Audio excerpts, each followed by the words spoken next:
Hi అండి, ఈరోజు పాలకూర వండుతున్నాను. కావాల్సిన పదార్థాలు: పాలకూర, టమాటా, ఉల్లిగడ్డలు. ప్యాన్లో 2 టేబుల్ స్పూన్ ఆయిల్ అయితే వేసుకుంటున్నాను. ఇప్పుడు తాలింపులోకి ఉల్లిగడ్డలు వేసుకుంటున్నాను. తర్వాత పాలకూర వేసుకుంటున్నాను.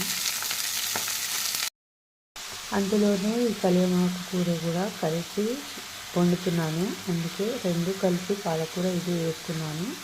ఇప్పుడు ఇది బాగా మగ్గేంత వరకు మూత పెట్టించాలి.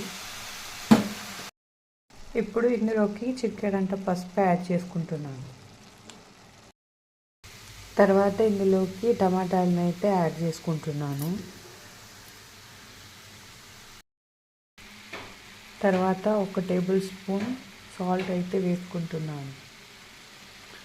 ఇదంతా కలిపేసి ఒక 5 నిమిషాలు మూత పెట్టి మగ్గించాలి. పాలకూరలోకి 1 టేబుల్ స్పూన్ కారం అయితే యాడ్ చేసుకుంటున్నాను. కలిపేసి ఒక 5 నిమిషాలు మూత పెట్టేస్తే పాలకూర కర్రీ రెడీ.